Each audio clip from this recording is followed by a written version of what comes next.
Yo voy a exponer, a presentar lo que se hace en casa, en la empresa, y bueno, voy a tratar de dar alguna explicación o algunos factores que yo entiendo que hacen importante la obtención de los resultados. En casa la empresa son 2.230 hectáreas, es un campo de basalto, la mitad son basaltos profundos, la mitad son basaltos superficiales, el índice CONIA promedio es de 81.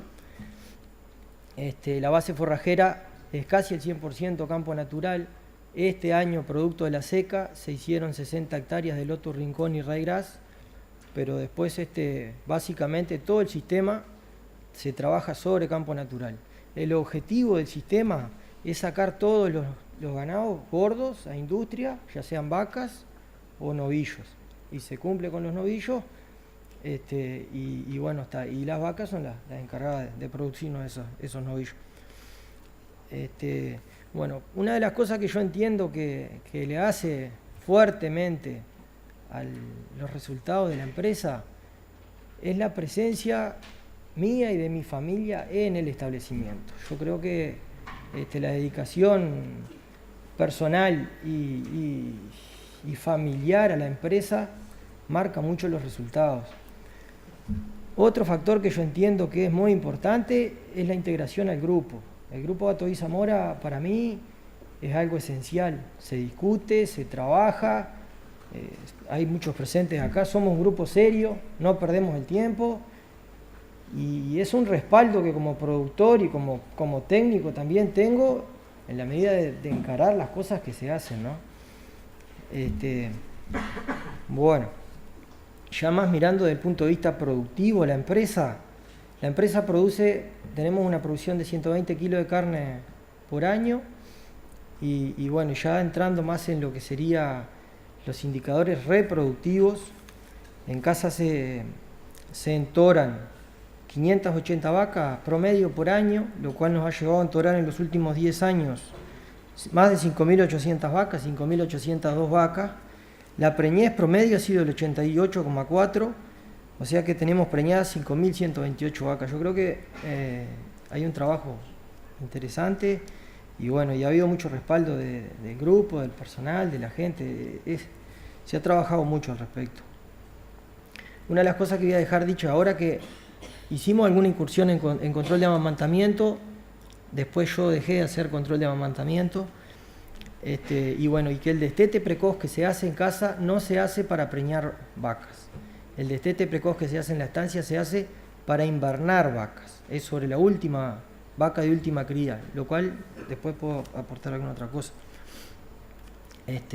Lo otro, respecto a la preñez, las vacas que falla, que aborta, que no cría, sea cual fuera el motivo, esa vaca es vaca de invernada, no existe en casa desde hace 16 años, en realidad 18, de que me recibí, que empecé a trabajar antes de recibirme, pero no existe en casa una vaca que no críe su ternero y se entore. La que no lo crió por cualquiera fuera el motivo, esa vaca es vaca de invernada, inmediatamente se retira del rodeo de cría o permanece en el rodeo de cría, pero ya con el objetivo de invernarse, porque se le corta la cola, depende a veces de la disponibilidad de campo si se va o queda, pero se inverna. Otra de las cosas importantes que se hace, que la hacemos en casa y es muy cuestionada, pero bueno, pero forma parte del trabajo del sistema, es que se entora el 100% de las vaquillonas. Se recría todo el vaquillonaje recibe toro, con excepciones de... Este año no se entoraron 4 vaquillonas, o sea, siempre hay algún individuo puntualmente que por algún problema, que puede ser sanitario, yo a veces les digo vaquillonas enanas, o sea, hay algunos animalitos que son problemáticos, que son muy chiquitos, pero no recuerdo haber descartado en estos últimos años ya más de 8 vaquillonas.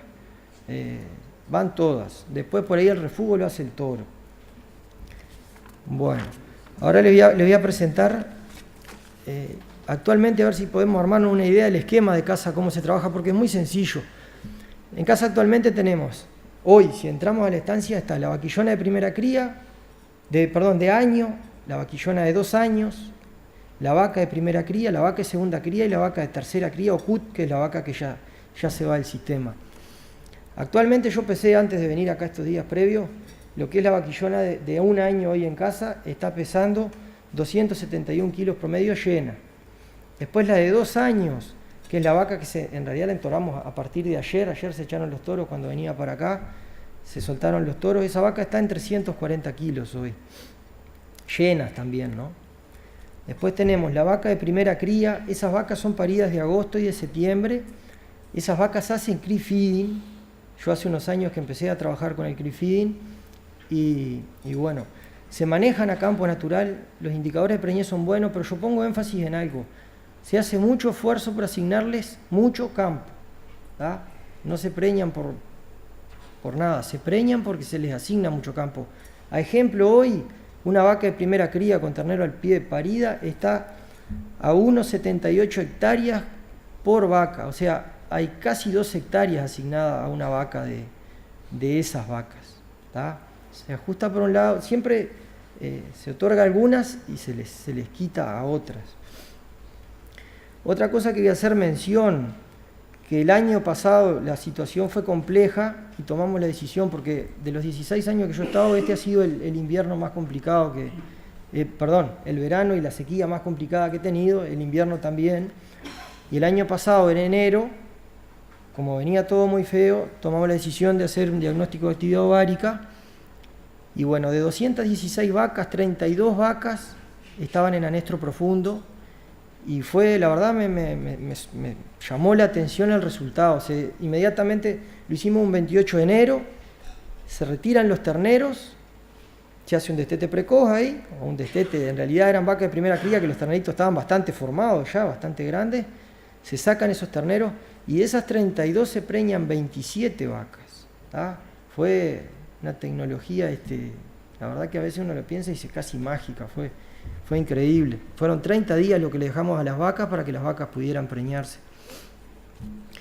Bueno, viendo desde el punto de vista de los porcentajes, la incidencia, pasamos de esa categoría que podía haber sido en un 74% la preñez, pasó a un 86%, y al rodeo general, haber trabajado sobre esas 32 vacas nos aportó 6,5 puntos en la preñez. Nos fuimos a un 89,5%, o sea, no caímos a 83, sino que seguimos manteniendo indicadores importantes con una cosa en realidad me resultó tan sencillo, ¿no?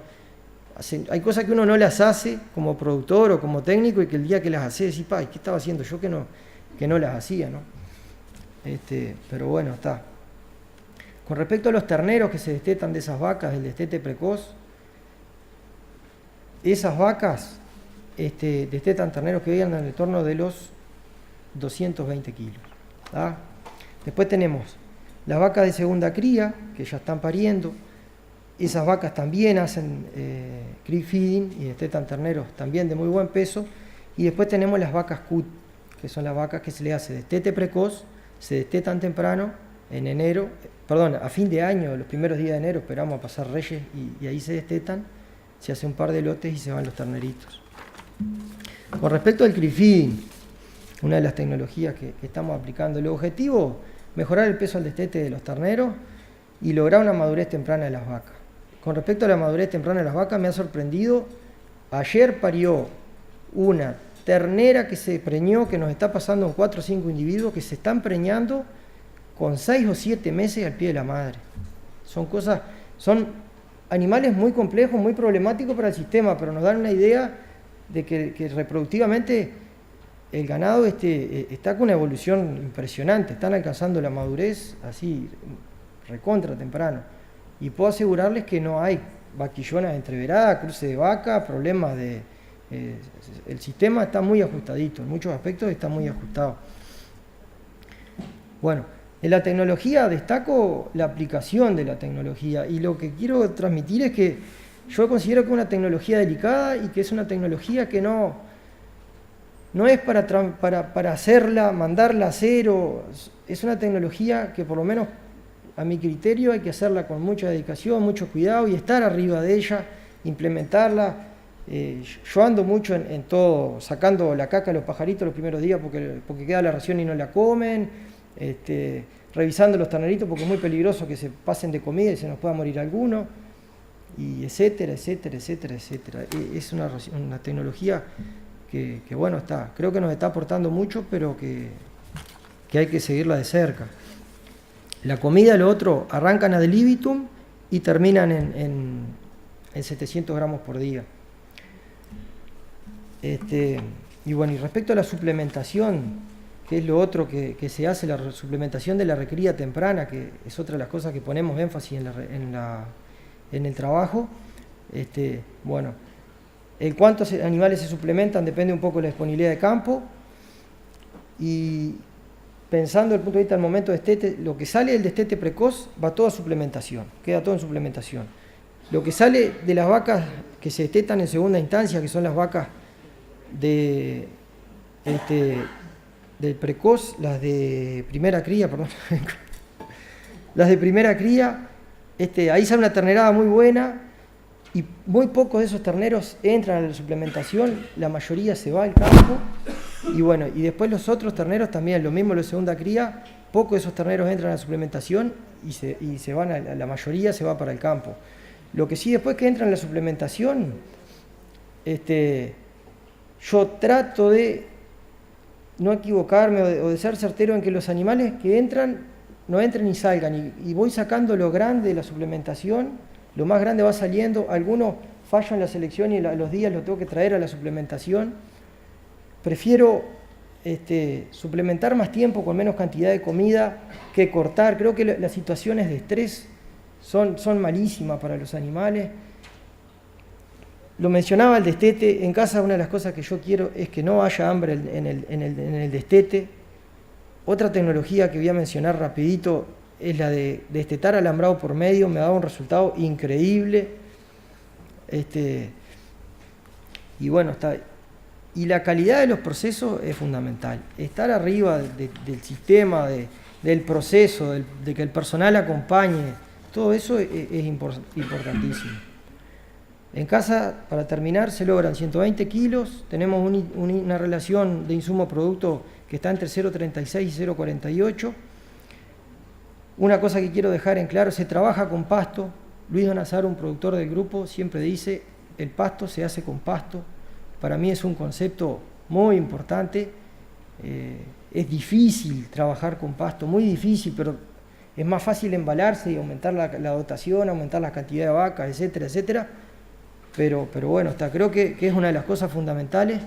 Lo otro, tecnologías creo que hay muchas, y la esencia está en cómo implementamos esas tecnologías y quiénes las implementan. Tiene que haber alguien que lidere la implementación de la tecnología, una persona que tenga conocimiento, pero que sea respetada, que sepa respetar. Hay muchas cosas, se haga un seguimiento, que los procesos estén marcados. Yo que sé, a mí me gusta que se abran hasta las puertas de una determinada manera, que se entre, se salga, se mire, se observe, se transmita, y bueno, está. Creo que va por ahí el trabajo de casa. Gracias.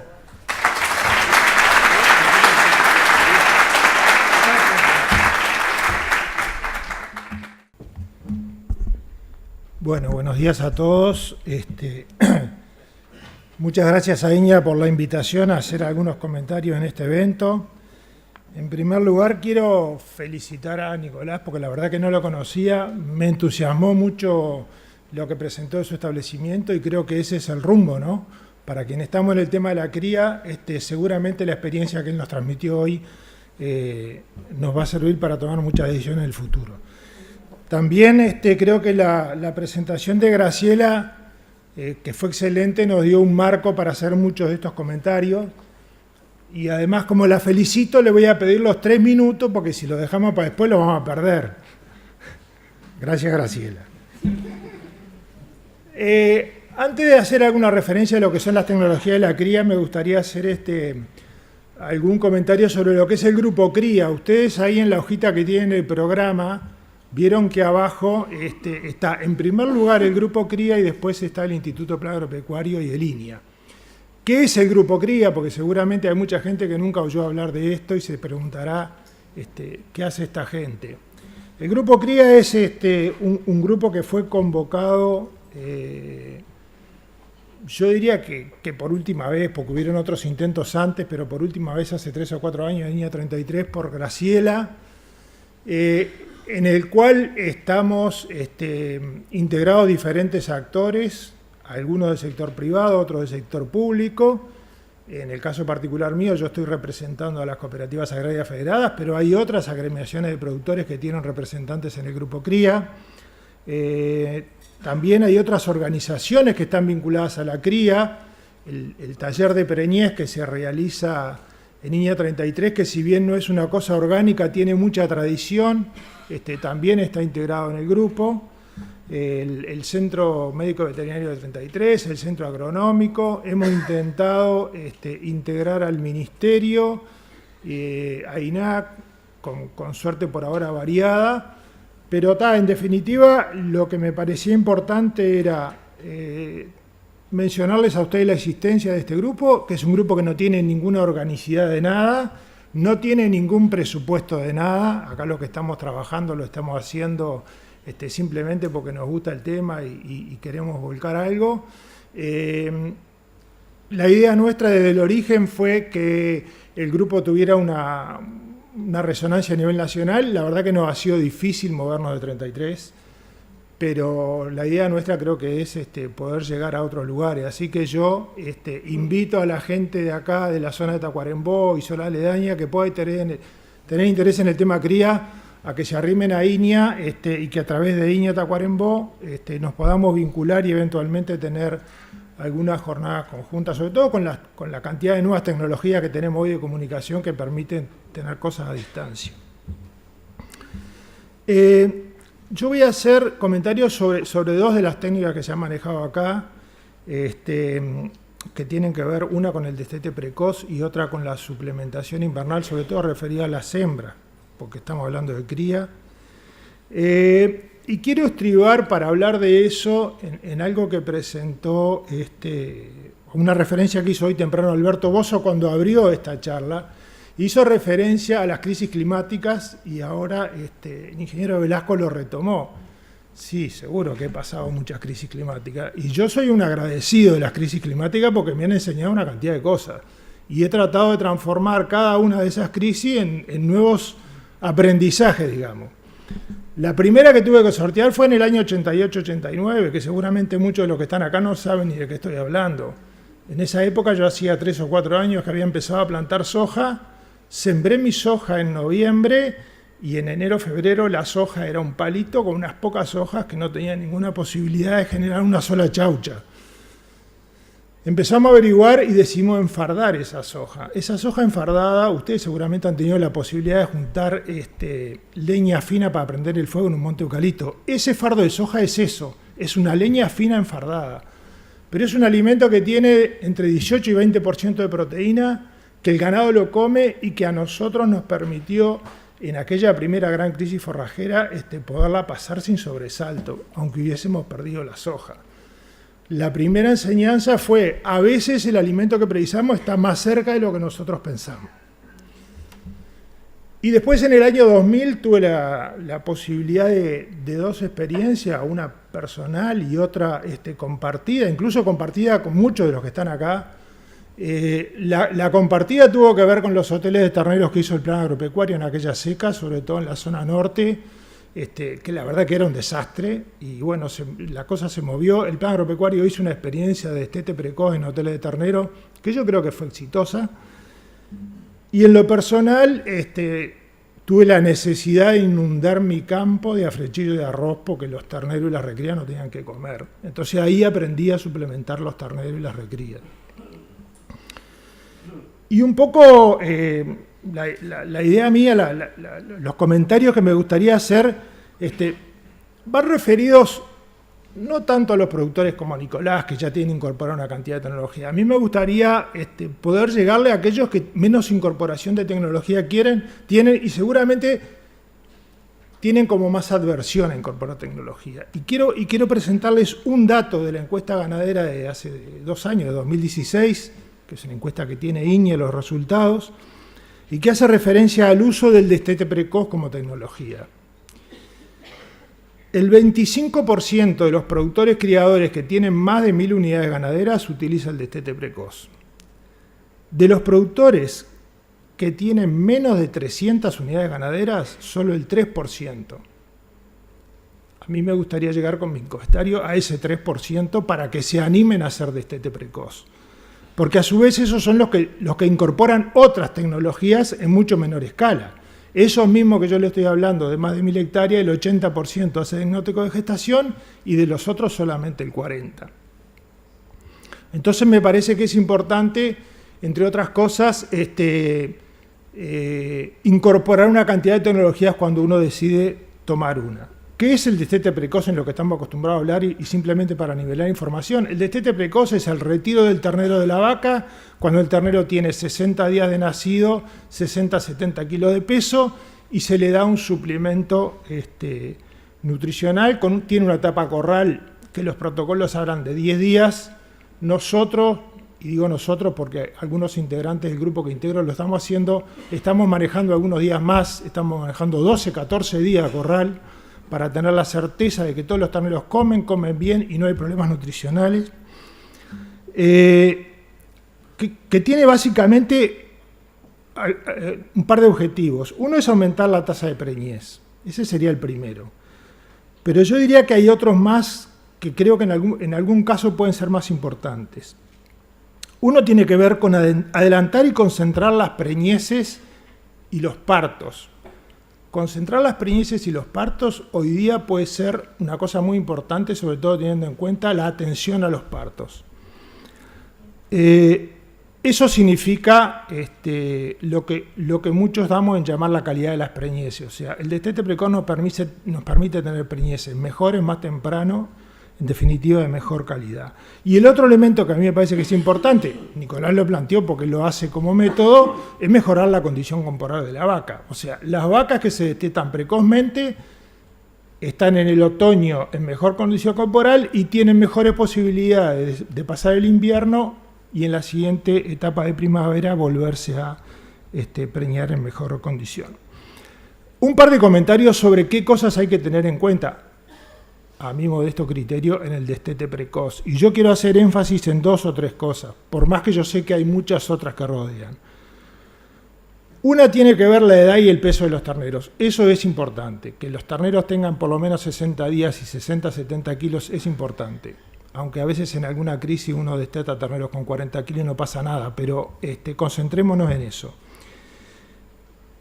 Concentrémonos en el tema del agua y la infraestructura. No olvidemos que estamos destetando animales en el periodo de mayor estrés calórico del año, diciembre, noviembre, enero.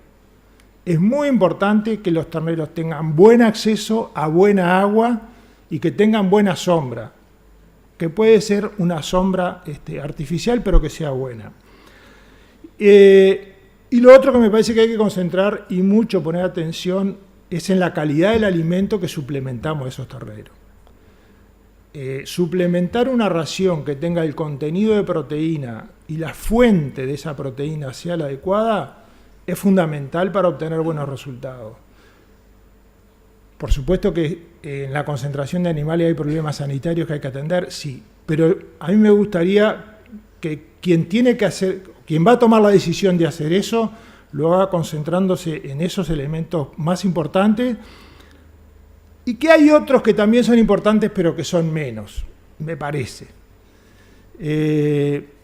Yo sé que el tiempo es tirano y a pesar de los 3 minutos que me tomé, me gustaría hacer un par de comentarios simplemente sobre la suplementación de las recrías. La primera es que, como dijo Graciela hoy, sobre todo en el caso de las hembras, la memoria fisiológica de la ternera es la que nos va a permitir obtener resultados de preñeces buenos a los 2 años. Y para eso tenemos que pasar el primer invierno, más que sin perder kilos, teniendo una moderada ganancia de kilos. Y eso se puede hacer con suplementaciones relativamente sencillas. Hoy alguien por ahí preguntaba sobre la frecuencia. Es muy difícil recomendar, pero a mí me gustaría decir que se puede dar de comer día por medio, se puede dar de comer 5 días a la semana y el que quiera tomarse el fin de semana se lo tome en una recría. Esas cosas se adquieren con la práctica y cada uno después verá cómo hacemos. Yo simplemente lo que me gustaría es aquellos que están pensando o dudando sobre la posibilidad de incorporar una tecnología de estas, que lo haga, que tome todas las precauciones, que se asesore todo lo que sea necesario, pero que lo haga. Hay, capaz que muchos de ustedes la conocen, hay una pirámide del conocimiento que dice que de lo que leemos aprendemos el 10%, pero de lo que hacemos aprendemos el 80%. Entonces, si alguien tiene alguna preocupación o un interés en hacer un destete precoz, hágalo. Con poco ternero, con pocas vacas, con lo que se siente capaz de manejar, pero haga, y que bueno, que creo que los resultados van a ser satisfactorios. Gracias por los 3 minutos. La intención era aportar por lo menos un aspecto que hemos tratado mucho en el taller de gestación de INEA 33 que lidera Graciela, que ha tenido ya una actividad que nos ha enriquecido muchísimo a todos, es que respecto al uso de la ultrasonografía en la práctica, en el manejo del ganado de cría.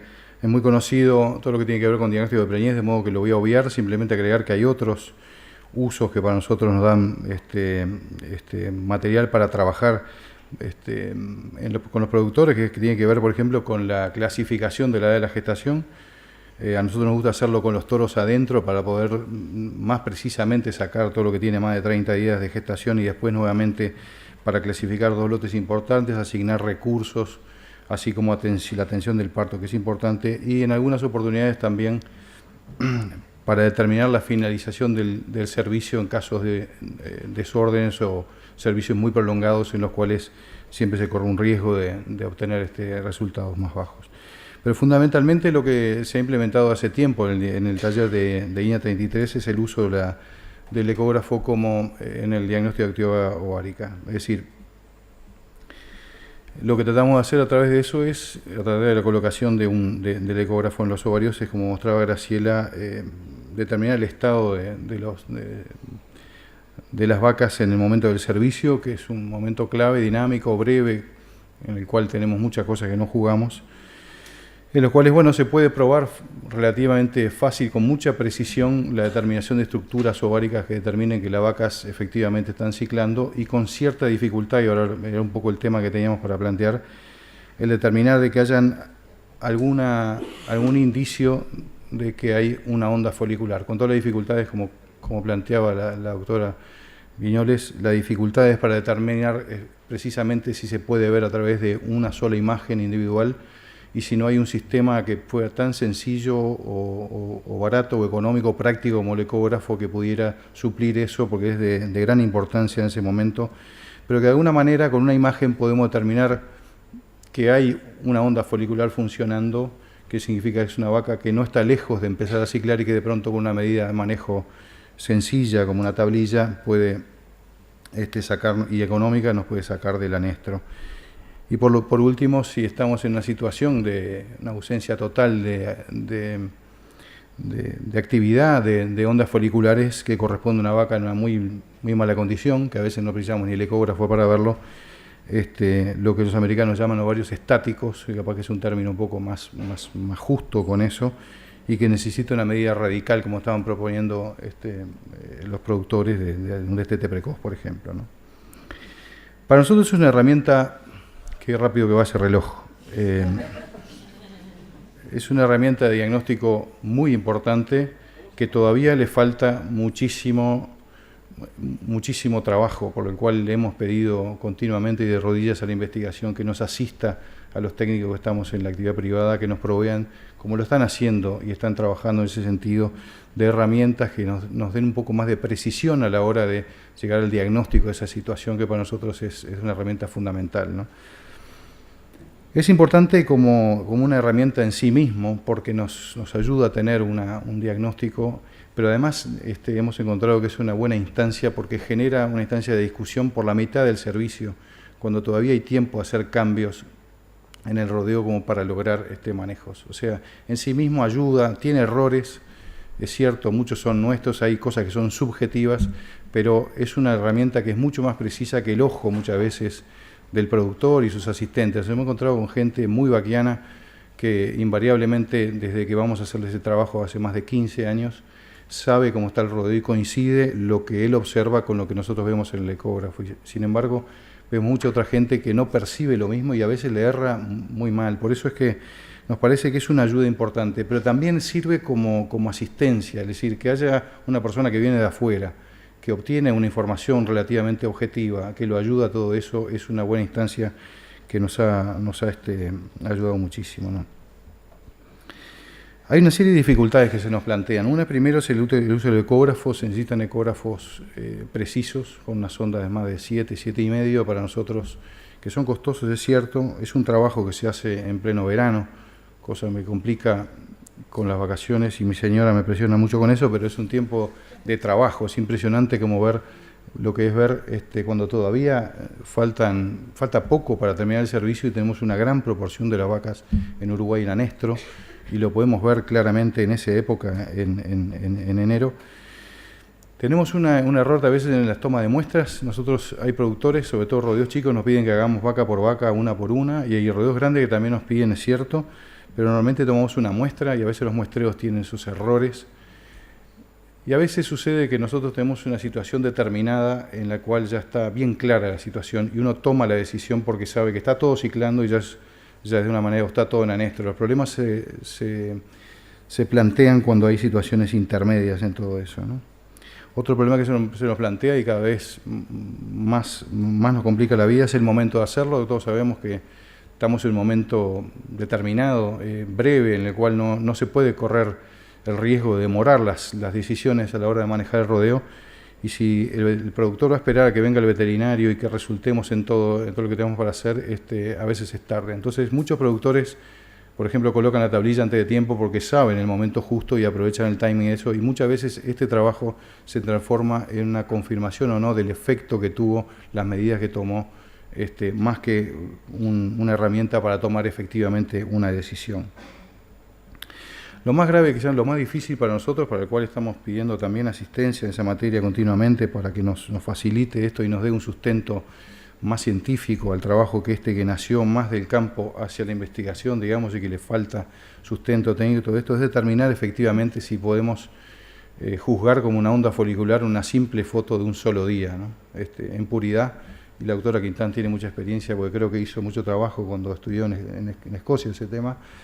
Para determinar una onda folicular lo que ve es una evolución y una ecografía seriada por día para determinar que hay una onda folicular, porque hay un folículo dominante que domina a los demás y demás, y con una sola foto podemos agarrar un momento inapropiado. Por eso, a pesar de que tengo algunos conocidos con los cuales le hacemos este trabajo, tengo que confesarle que nosotros ponemos un ojo en el ecógrafo y otro en la vaca, y consideramos también el estado de la vaca cuando no vemos correctamente en una onda folicular. Así que vamos a hacer un poquito de trampa. Lo que sí es, como es una foto del momento y no podemos demorar mucho, cada vez más los productores nos piden que entonces que hagamos la división entre vacas que están ciclando, que es así, no hay ninguna duda que es así. Uno ve un cuerpo lúteo y efectivamente uno puede, o una gestación muy pequeña puede determinarlo. En cambio, el diagnóstico del anestro o el tipo de anestro se nos está dificultando, y hay varios productores que entonces simplemente nos piden que dividamos los rodeos en ciclando y no ciclando, y finalmente hacemos una segunda ecografía para tratar de determinar si tuvieron efecto o no las medidas que tomó en base a todo eso.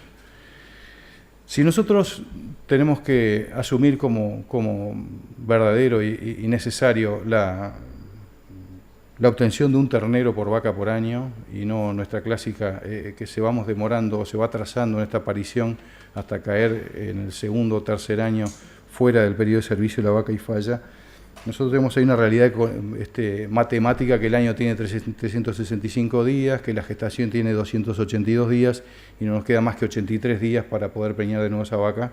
Si le sacamos el anestro fisiológico, verdaderamente es un periodo muy breve, en el cual nosotros tenemos en esta herramienta lo que a nosotros nos parecía que era casi una solución de poder mover alguna ficha para poder solucionarlo. Sin embargo, la dificultad más grande todavía que hemos tenido en esto es el hecho que para nosotros hay un factor mucho más importante, que es las medidas que podemos tener a cómo ha sido todo el año anterior previo a ese parto.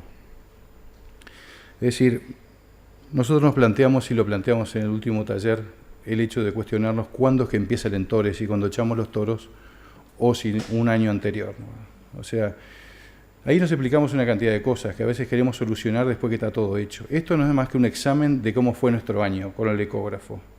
Eso nos explica algunas cosas, por ejemplo, como cuando nos encontramos con esa situación de anesteo superficial y hay años en los cuales la tablilla funciona y otros que no.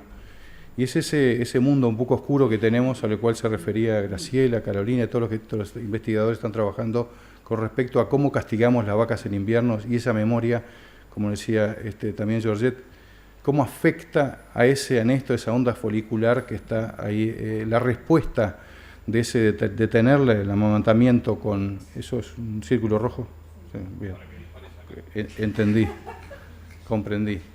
Es decir, nos explica, por ejemplo, como años como el año anterior, tuvimos índices de preñez buenos a pesar de que terminamos con una seca, en que en realidad el año había sido bueno en general y el final del periodo fue malo. O como en el cual el balance nutricional de este año notoriamente fue muy, pero muy mal, no le voy a decir a la gente del norte, y nos genera una cantidad de dudas de cómo va a ser este año, porque recién en septiembre tuvimos un balance positivo entre lo que nos ofrece el campo y lo que se llevan las vacas, pero todo el resto del año fue negativo, así que la incidencia de ese déficit nutricional en la capacidad de esas ondas foliculares de ser receptivas a detener el estímulo del ternero a través de una tablilla, como fuera, para nosotros es más determinante que lo que podemos ver en el ecógrafo. Así que para nosotros esta que es una gran herramienta, todavía tiene en estas cosas muchísimas cosas para investigar, a pesar de que nos sirve mucho, tenemos ahí un camino grande que esperemos que nos solucione mucho la investigación. Muchas gracias.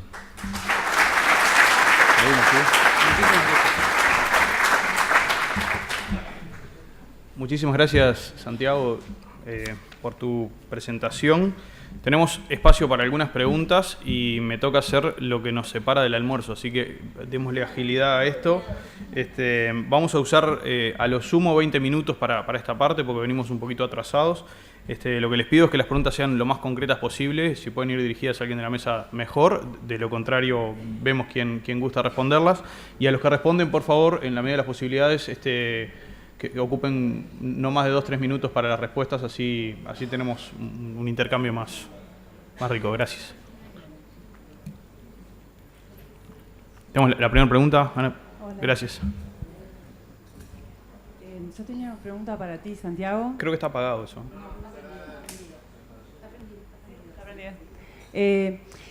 Me quedó claro el problema, ¿no? Vos vas y ya está como el pescado medio jugado en el momento que vos vas a sacar, ¿no?, la foto de lo que está pasando en el ovario. Mi pregunta es, ¿qué instrumentos o qué herramientas, digamos, más sencillas pueda tener el productor como para los recursos que tiene asignarlos de forma diferente, ¿no? Porque vos decís, en otoño las reservas corporales están marcando mucho de lo que va a pasar, obviamente va a depender del invierno, pero hay una variabilidad individual interesante, ¿no? Entonces, la pregunta ¿es posible pensar que si yo tengo, yo qué sé, 2 observaciones después del parto de condición corporal, yo más o menos sé la pendiente o el potencial de consumo, aprovechamiento de la pastura y de alguna manera asociar eso a un anesto superficial o a que el animal esté ciclando? O sea, no sé, estoy pensando que a veces tenés una situación y vos decís, yo puedo asignar distintos recursos. Y de repente hacerlo antes de que llegue la ecografía y no sé, esa es la pregunta. Muchas gracias. Te hacen llegar ahí el micrófono. Gracias, Santiago. Gracias por la pregunta. Nosotros cuando empezamos con esto creíamos que era tan fácil como ir, poner el ecógrafo y decirle, esta no le hagas nada porque esta está ciclando, esta tiene anesto superficial, poner una tablilla y esta anesto profundo y hacer un destete precoz. Y eso no funciona así directamente por lo que te decía. Entonces se transforma en un elemento de juicio más, de un conjunto de cosas en las cuales en discusión con el productor se toma la decisión final, incluyendo cómo fue la historia de todo el año y todo lo que tú me estás diciendo. También los recursos que tiene disponibles, si le tiene reservado alguna pastura, pero cómo fue tu año en general, todo ese tipo de cosas están incorporadas además al tema del diagnóstico activo varica para no tomar una decisión solamente por eso, porque nos ha sucedido errores graves, por no tener en cuenta de cómo fue, por no tener elemento de juicio de cómo fue, cuán duras fueron las condiciones del invierno anterior. Gracias, Santiago. Hay una pregunta acá, Carolina. Si alguien más tiene preguntas, hace una seña con la mano, así sabemos quiénes son. Sí, una pregunta para Nicolás. Lo que quería saber, muy interesante la presentación de todos, y la tuya, la verdad que muy, muy rescatable en la cantidad de conceptos. Me llamó la atención que decías que después de 3 años, de 3 partos, ya definías que era la vaca de último ternero, o capaz que yo entendí algo mal. Es correcto, sí. ¿Por qué solo 3 años? Si te parece que porque tenés un rodeo muy joven. Tengo. Y no estás de alguna manera explotando la longevidad y las ventajas que eso tiene. Si nos puedes explicar un poquito eso. En 2 minutos la respuesta. Sí, en realidad lo estoy implementando, lo estoy evaluando y no tengo una definición de que esto sea el futuro de la empresa o que ese sea el camino. Eso es una prueba. Se está trabajando, he encontrado buenos resultados porque he logrado objetivos desde el punto de vista productivo, y lo que sí el por qué lo hago es porque o saco vaquillonas. En algún momento cuando empecé vendí terneras, económicamente era un muy mal negocio. Después empecé a vender vaquillonas, si no las vendía gordas eran mal negocio también. Todo se ha ido mejorando desde el punto de vista productivo. Y actualmente me paré ante 2 situaciones: o vendo vaquillonas gordas o vendo vacas gordas. Y el ingreso de la vaca gorda me genera un mejor ingreso que la vaquillona. Y bueno, estoy trabajando en eso. Lo que sí tengo es más trabajo sobre la vaca de primera cría, porque tengo un rodeo de primera cría, que es un rodeo complejo de preñarlo, de servirlo, y que me insume algunos destetes precoz. Hay un juego de números y de oportunidades ahí en el sistema que no es una definición concreta que yo diga, creo que estoy en el camino cierto, no. Estoy trabajando para evaluar la situación y bueno, fue como que de a poquito se fue llegando a eso. Y me gusta la idea de trabajar con vacas jóvenes también, la verdad, tienen cosas positivas también, porque la vaca vieja tiene sus cosas, tiene sus tumores, tiene sus problemas de mamario, aparecen muchos problemas también en la vaca vieja. La preñez es más difícil. Muchas gracias. Si gustan lo siguen conversando a la hora del almuerzo. Gracias por la síntesis, sé que no era fácil la respuesta. ¿Hay más preguntas? Yo tengo alguna que me llegó acá por interno. ¿No? Sí, gracias. El tiempo lo vamos a usar igual acá, así que aprovechen a preguntar, si no, pregunto yo, pero no está pronta la comida, entonces tengo que estirar un poquito. Una pregunta dirigida a Santiago, relacionado con el tema de muestreo. Cuando hace la actividad de diagnóstico, el diagnóstico de actividad ovárica, ¿qué porcentaje? Me imagino que lo haces en base a fecha de aparición, también edad de la vaca y condición corporal, ¿no? Más o menos para saber cómo lo manejas. En la práctica yo veo establecimientos y me muestran los ganados que ellos tienen disponibles y generalmente hacemos los rodeos más complicados. La primera cría siempre. Y en todo caso, algunos rodeos que haya alguna duda con respecto. Si bien hay productores que, ya te digo, hacen el 100% del ganado y otros que toman un 20%. Este productor yo te decía que hace más de 15 años que hago y que maneja un rodeo grande y que de todos sus rodeos, porque está muy subdividido, de todos empieza a hacer hasta que vea una tendencia como en las encuestas a boca de urna. Ahí ya va diciendo, bueno, esto déjalo porque esto era como él, como estaba previsto. Pero yo, un 20% supongo que debe ser lo más razonable. Es a gusto de la gente. Normalmente hacemos eso los más complicados y un 20% me parece una cosa más o menos razonable. Sí. Gracias, Santiago, y gracias a quien formuló la pregunta. ¿Hay alguna pregunta más? ¿Vamos de a uno? Sí. Le hacemos ya el micrófono, así se escucha también en las casi 7.000 personas que están por internet. ¿Cómo se nota la necesidad de hacer un manejo integral de todo el predio para lograr los resultados en una cría, ¿no? Que no se puede hacer investigación aislada, sino de forma integral. los viejos modelos de producción. A eso, no sé qué opina usted, Graciela, o allá. ¿Quedó clara la pregunta? ¿Sí? ¿A ti no? ¿La podemos formular de vuelta la pregunta, por favor? ¿Y la responde Graciela No, o empezamos de con la Graciela? necesidad de hacer el manejo integral de toda la cría para obtener los resultados, porque no son técnicas aisladas, ¿no? ¿Cómo implementar todo? Y la necesidad de la gente y estar en el predio, como decía Maggi, ¿no? Luis. Sí, me voy a tomar el atrevimiento de contestarla. Creo haber entendido el sentido de la pregunta. Yo creo que un sistema de cría es un sistema suficientemente complejo como para quien está al frente del sistema tenga la capacidad de tomar una cantidad enorme de decisiones a lo largo del año.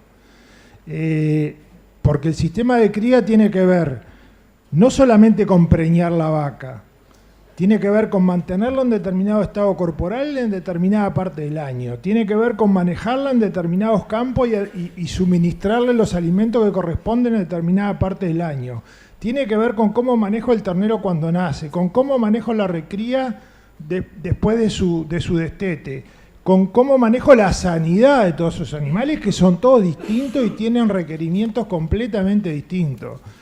Yo creo que un sistema de cría es un sistema muy complejo de manejar y seguramente muchas veces las dificultades que tenemos para avanzar en mejorar nuestros índices tienen que ver con esa complejidad. Por eso yo hoy de alguna manera incitaba a la gente que quiere incorporar tecnología a que se arrime a aquellos lugares donde la tecnología está disponible, donde puede conseguir asistencia. No solamente en línea, no solamente con los técnicos del plan, también hay organizaciones de productores que brindan apoyo y asistencia para estas cosas, pero realmente es un sistema muy complejo, ¿no? Yo comparto la apreciación. A veces es hasta demasiado complejo para que una sola persona pueda tomar todas las decisiones que hay que tomar, ¿no? No sé si fue ese el sentido de la pregunta. Bueno, muchas gracias. Graciela, ¿tú quieres agregar algo a esa? ¿No? Yo tengo preguntas para ti, igual, si fuera el caso. No, se moló. Bueno, tenemos una pregunta de Ana. Gracias. Esperamos un segundito a ver si hay alguien más. Ana ya tuvo oportunidad de hacer una pregunta. ¿Hay alguien más que quiera hacer una pregunta? ¿No? ¿Sí? Gracias. Perdón, Ana, pero enseguida te toca. Muchísimas gracias.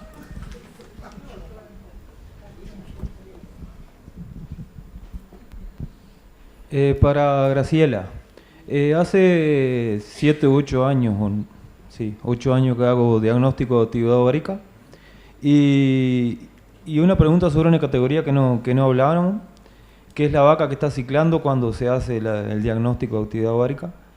Y durante 5 años lo que hice con esas vacas era no realizar ningún manejo, vamos a decir, no poner tablilla y dejarla como estaban. Ahora creo que, no sé si en los 5 años pasé el 90% de preñez con esas vacas que estaban ciclando, que eran vacas que tenían que andar por encima de eso. Empecé a poner tablilla, estas otras ecografías que se hicieron los años consecutivos, y se mejoró.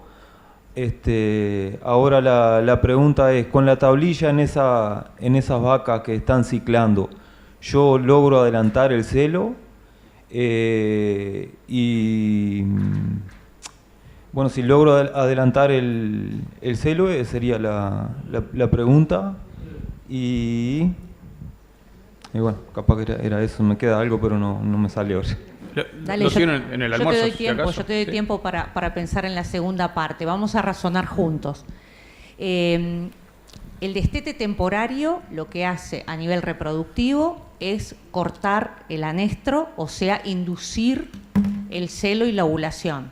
Por eso tiene un efecto en animales que están en anestro, donde induce la ovulación y obviamente hace como una especie de sincronizador, por eso a veces adelanta las preñeces y nos mejora la calidad de preñez.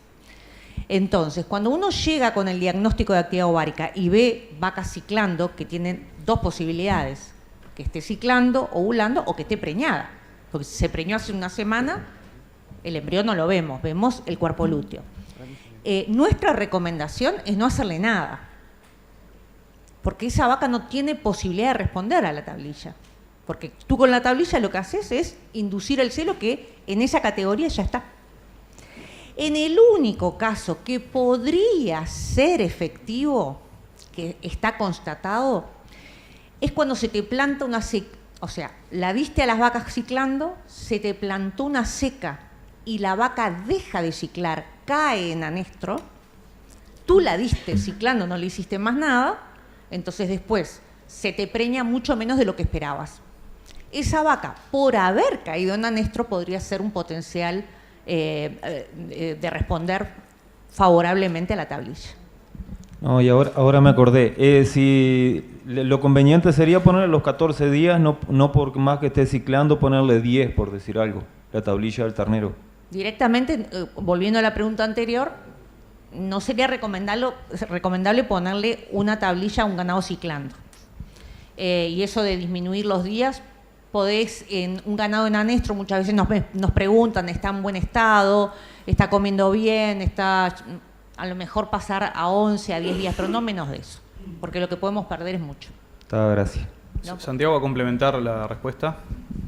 Vayan pensando. Ana, tenés. Sí, particularmente el año pasado más. con la seca, varios productores al ganado ciclando sí le colocaron tablilla porque con el pronóstico de sequía por delante quería capturar y asegurarse, porque lo que ha sucedido es que como el diagnóstico de actividad es una foto del momento, no sabemos lo que va a pasar, simplemente si se mantienen o mejoran las condiciones, el pronóstico puede ser mejor, pero si el pronóstico climático te indica que viene una seca, probablemente, como el año pasado, muchos productores se aseguraron y tuvieron buenos resultados.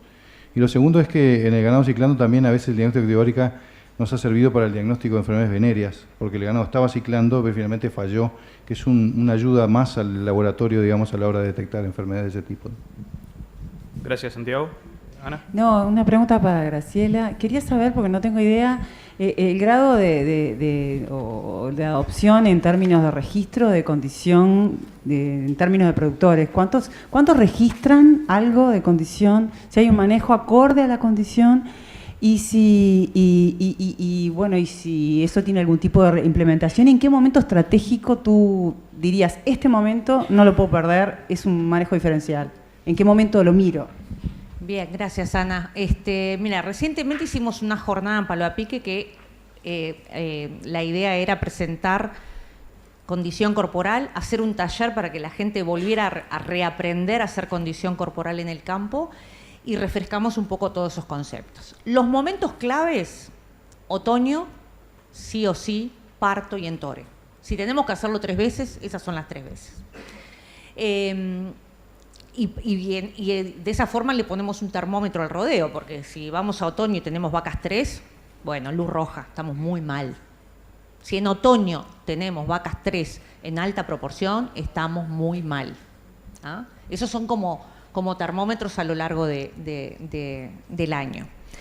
La encuesta ganadera reciente dice que aproximadamente el 48-50% de los productores usa o conoce la condición corporal y la escala y que la mayoría están como conformes con la tecnología.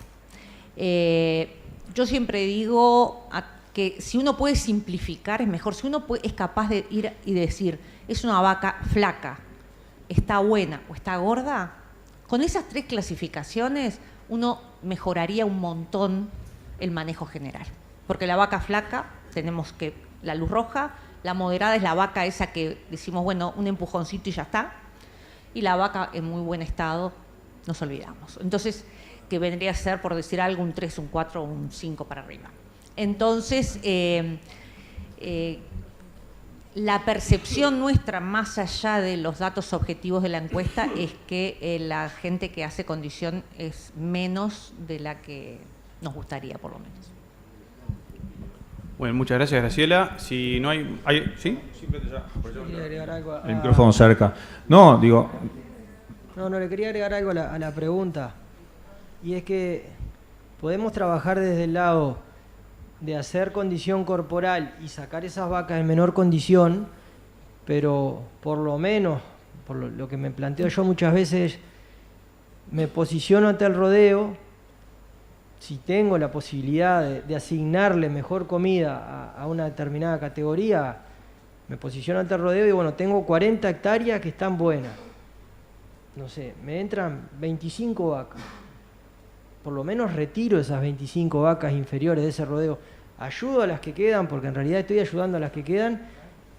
Y esas 25 inferiores, que capaz que son las más sentidas y pueden ser 3,5 o no tanto, o sea, lo hago en función de la disponibilidad que tengo comida.